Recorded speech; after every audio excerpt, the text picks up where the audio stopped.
மதுரை சித்திரை திருவிழாவில் கலைநயமும் பாரம்பரியமும் கொண்ட ஆட்டுத்தோல் தண்ணீர் பை மற்றும் மூங்கில் தலைப்பாகை விற்பனை தேரடி வீதியில் களைகட்ட தொடங்கியுள்ளது.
தாக்கத்தை தணிக்க அழகர் மீதும் அவரை சந்திக்க வரும் மக்கள் மீதும் தண்ணீரை பீச்சடித்து குளிர்விப்பதற்காக ஆட்டுத்தோளால் செய்யப்பட்ட பிரத்யேக பை பயன்படுத்தப்படுகிறது. விருதுநகர் மாவட்டம் காரியாப்பட்டி பகுதியைச் சேர்ந்த 200க்கும் மேற்பட்ட குடும்பங்கள் இந்த பாரம்பரிய தோல் பை தயாரிப்பில் பல தலைமுறைகளாக ஈடுபட்டு வருகின்றனர்.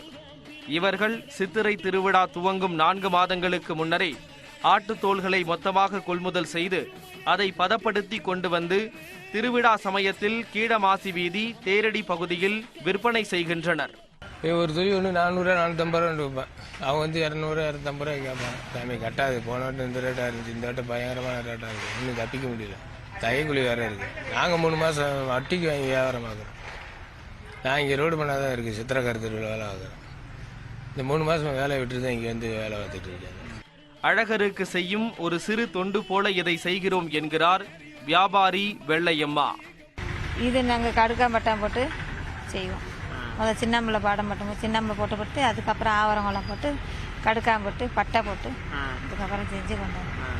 இதே போல மூங்கில்களால் செய்யப்படும் தலைப்பாகையை மதுரை அனுப்பானடி பெருங்குடி பகுதியைச் சேர்ந்த 30க்கும் மேற்பட்ட குடும்பங்கள் பாரம்பரியமாக செய்து வருகின்றனர். வெயில் தாக்கம் தெரியாமல் இருக்கவும் காற்றோட்டம் இருக்கும் வகையிலும் இந்த தலைப்பாகைகள் உருவாக்கப்படுகின்றன. இது எங்களுக்கு சந்தோஷம் தான். வியாபாரம் பார்க்கறது அந்த அலுமினியானுக்கு எங்களுக்கு அந்த பாக்கியம் எங்களுக்கு கொடுத்துருக்கு. அதிக சந்தோஷம் எங்களுக்கு.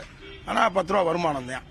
இந்த பாரம்பரிய தொழில்களை இளம் தலைமுறைகளிடம் கடத்தவும் வியாபாரிகள் தவறுவதில்லை. இது தலைமுறையில் அந்த இது பாரம்பரியத்தை விடக்கூடாதுன்னு. பாரம்பரியத்தை எப்படி விட முடியும்? நம்ம பெரியப்பா அப்பச்சி எல்லாமே பின்னுவாங்க, நம்மளும் பின்னுவோம்னு நம்மளும் ஆசைப்படுறோம்.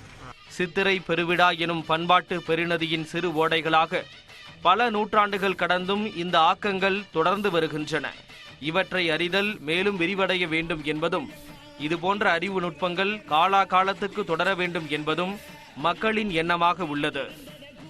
நியூஸ் 18 தமிழ்நாடு செய்திகளுக்காக மதுரையில் இருந்து ஒளிப்பதிவாளர் ஹரிகிருஷ்ணனுடன் மண்டல தலைமை செய்தியாளர் வெற்றி.